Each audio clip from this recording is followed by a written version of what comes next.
옛날에 프랑스의 푸른 하늘에 떠있는 작은 별이 있었습니다. 이 별은 다른 동료 별들처럼 밤하늘을 밝히는 임무를 가졌지만 항상 자신의 빛이 부족하다고 느꼈습니다. 그래서 이 작은 별은 더 강하게 빛나기 위해 모험을 떠나기로 결심했습니다. 어느 날 밤, 별은 하늘에서 내려와 프랑스의 아름다운 프로방스 지역으로 내려왔습니다. 프로방스의 라벤더 밭은 별에게 보랏빛 바다처럼 보였습니다. 그곳에는 달맞이꽃, 화사한 해바라기, 아름다운 장미들이 만발해 있었습니다. 별은 이곳의 향기로운 공기와 아름다운 자연의 색채에 깊은 인상을 받았습니다. 프로방스의 작은 마을에는 장미를 가꾸는 한 소녀가 살고 있었습니다. 그녀의 이름은 클레르였고 그녀는 별을 발견한 첫 번째 인간이었습니다. 신비로운 별의 방문에 클레르는 흥미와 호기심으로 가득 찼고 별에게 다가가 이렇게 말했습니다. 안녕하세요, 작은 별님. 이렇게 땅으로 내려온 이유가 무엇인가요? 작은 별은 자신의 고민을 클레르에게 털어놓았습니다. 내 빛은 너무 약해서 밤하늘에서 형제, 별들 사이에서 눈에 띄지 않아요. 저도 강하게 빛나고 싶어요. 클레르는 부드러운 미소로 대답했습니다. 하지만 당신의 빛은 특별하고 자신만의 아름다움을 가지고 있어요. 보여요. 당신은 밤하늘에서 고유한 위치를 차지하고 있답니다. 그리고 제가 도와드릴 방법이 있어요. 클레르와 별은 함께 프로방스의 자연을 탐험하면서 별의 빛을 강화할 방법을 찾기 시작했습니다. 그들은 향기로운 라벤더 밭을 걷고 올리브 나무 숲을 지나고 포도밭을 구경했습니다. 자연의 아름다움 속에서 별은 자신의 빛이 점차 강해짐을 느꼈습니다. 어느 날 클레르는 별에게 이 지역에서 가장 높은 언덕으로 안내했습니다. 언덕 꼭대기에서 별은 발밑에 아름다운 전경을 내려다보며 마음의 평화를 찾았습니다. 그 순간 별은 비로소 깨달았습니다. 다른 별들처럼 과도하게 빛날 필요는 없으며 자신만의 방식을 빛내는 것이 중요하다는 것을요. 하늘로 돌아가기 전 별은 클레르에게 감사의 인사를 전했습니다. 클레르는 작은 병에 라벤더 꽃을 담아 별에게 주며 말했습니다. 당신의 빛은 이제 충분히 아름다워요. 이 라벤더 꽃이 당신의 여정을 기억하는 데 도움이 되길 바랍니다. 별은 하늘로 돌아와 밤하늘에서 더욱 빛나게 되었습니다. 그것은 눈에 보일 정도의 강렬한 빛이 아니었지만 이제는 자신감 있는 빛이었습니다. 별은 자신의 유일무이한 아름다움을 받아들이고 밤하늘에서 영원히 아름답게 빛났습니다. 그리고 클레르와의 모험은 별에게 잊지 못할 추억으로 남아 있었습니다. 별은 언제나 클레르를 위해 감사의 마음을 간직했으며 언젠가 그녀를 다시 찾아올 것을 다짐했습니다. 이렇게 작은 별은 자신만의 방식으로 영원한 빛을 찾으며 프랑스의 아름다운 밤하늘을 수놓았습니다. 두 번째 이야기. 옛적 프랑스의 어느 작은 마을에 리에트라는 소녀가 살고 있었습니다. 리에트는 항상 모험과 신비를 갈망하며 하루하루를 보냈습니다.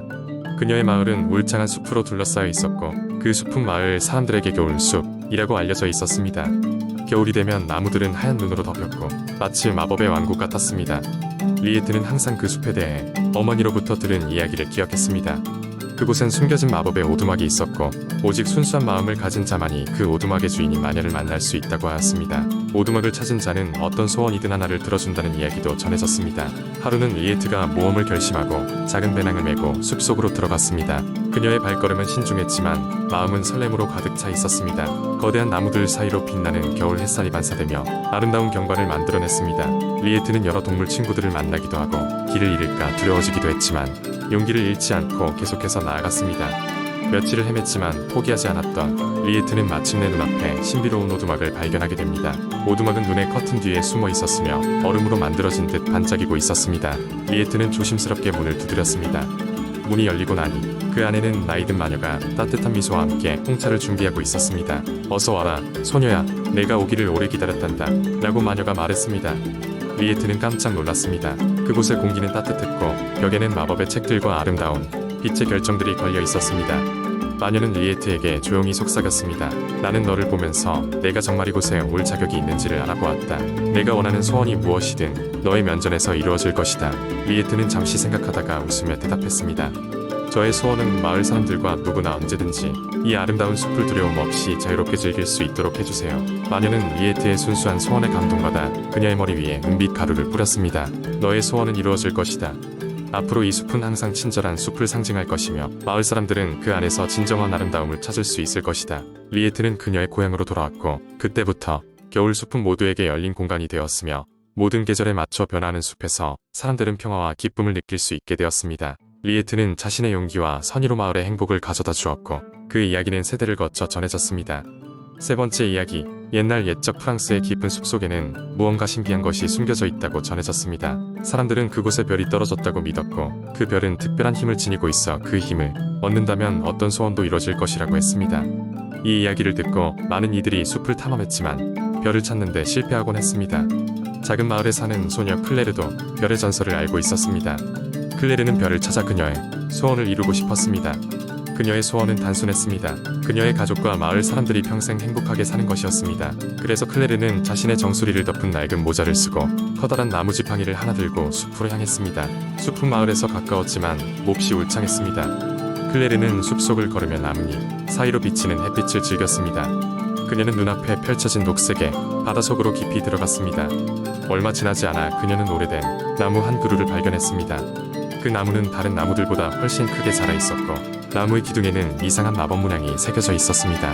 클레르는 이 나무가 특별하다는 것을 직감적으로 느꼈습니다. 그녀는 나무 주변을 돌아다니며 그것을 면밀히 살폈습니다. 그리고 어느 순간 나무의 한 부분에서 은은한 빛이 흘러나오는 것을 발견했습니다. 빛을 따라가 보니 그곳엔 작은 구멍이 있었고 클레르는 손을 뻗어 그 안을 더듬었습니다. 그 손끝에 닿은 것은 차가운 금속의 감촉이었습니다. 그녀가 손을 밖으로 꺼내자 그녀의 손바닥에는 작고 반짝이는 별 모양의 펜던트가 있었습니다. 펜던트를 쥔 순간 클레르는 따뜻하고 부드러운 감정이 마음 깊숙이 스며드는 것을 느꼈습니다. 펜던트를 통해 별의 힘이 그녀를 감싸고 있다는 확신이 들었습니다. 클레르는 조용히 소원을 빌었고 그 순간 숲속의 모든 것이 잠시 멈춘 것처럼 느껴졌습니다. 숲을 벗어나 마을로 돌아온 클레르는 모든 것이 변하지 않았다는 것을 알았습니다. 사람들은 여전히 바쁘게 움직였고 마을은 평화로웠습니다. 그러나 클레르는 무언가 달라졌음을 느꼈습니다. 그녀의 마음속에는 이상한 평온함과 확신이 자리잡고 있었기 때문입니다. 그리고 시간이 흐르며 클레르의 가족과 마을 사람들은 조금씩 더 행복해지기 시작했습니다. 결국 클레르는 깨달았습니다. 별의 힘은 마법처럼 보이진 않았지만 사람들의 마음에 희망과 행복을 가져다주는 것이었습니다. 그녀는 숲속에서 찾아낸 작은 별로 인해 아무리 어려운 순간에도 희망을 잃지 않게 되었습니다. 이로써 숲속의 별은 전설처럼 사람들에게 알 수 없는 신비로운 행복의 씨앗을 심었던 것입니다. 네 번째 이야기. 옛날 옛적 푸른 들판과 드넓은 해안이 펼쳐진 프랑스의 작은 마을에 모나라는 소녀가 살고 있었습니다. 모나는 늘 무언가 새로운 것을 찾고 탐험하는 것을 좋아했으며 그녀의 호기심은 마을 밖 넓은 세계로의 모험을 꿈꾸게 하였습니다. 모나의 마을은 풍요롭고 평화롭지만 멀리 떨어진 숲 깊숙한 곳에는 오래된 성이 있으며 사람들은 그곳을 잊혀진 성이라 불렀습니다. 성에는 오래된 전설이 전해지고 있었는데 성에 걸린 저주로 인해 아무도 안에 들어갈 수 없다고 했습니다. 전설에 따르면 이 저주를 풀기 위해서는 가장 순수한 마음을 가진 용감한 사람이 필요하다고 했습니다.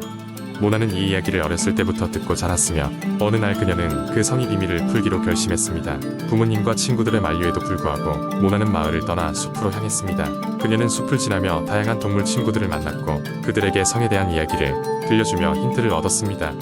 숲속에는 말하는 부엉이가 살고 있었는데 모나는 부엉이로부터 성의 입구로 가는 길을 안내받았습니다. 부엉이는 내가 진정 용감하고 순수한 마음을 가졌다면 성은 너에게 길을 열어줄 것이다 라고 말했습니다. 그 말에 힘을 얻은 모나는 부엉이가 알려준 대로 성을 향해 나아갔습니다. 성의 주인은 춥고 어두웠지만 모나는 자신의 마음속에 타오르는 용기를 잃지 않았습니다. 그녀가 성의 문 앞에 도착했을 때 문은 아무런 저항 없이 열렸습니다. 성 안은 마치 시간이 멈춘 듯 고요하고 평화로웠습니다. 모나는 성 안을 탐험하며 저주의 원인을 찾기 시작했습니다. 성의 중앙홀에는 커다란 거울이 있었고 그 앞에 앉아있는 슬픈 왕자의 모습이 보였습니다.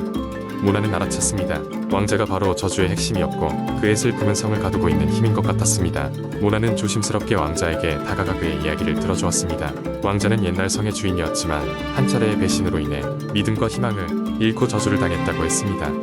모나는 왕자에게 지금도 그를 도와줄 사람들이 있으며 자신의 마음이 멈추지 않는 한 어떤 어려움도 이겨낼 수 있다고 용기를 북돋아 주었습니다. 왕자가 모나의 순수한 진심을 느낀 순간 거울은 부서지고 저주는 풀리게 되었습니다. 성은 다시 햇빛으로 가득 찼고 왕자는 마을로 돌아가 감사의 마음으로 모나와 함께 새로운 출발을 선언했습니다. 모나의 용기와 순수한 마음은 마을 전체에 희망을 주었고 그녀는 모든 사람들의 영웅이 되었습니다. 시간이 지나면서 사람들은 모나의 이야기를 후세에게 전하고 또 전했습니다. 결국 모나의 전설적인 모험은 프랑스 전역으로 퍼져나갔고 그녀의 이름은 영원히 기억될 것입니다.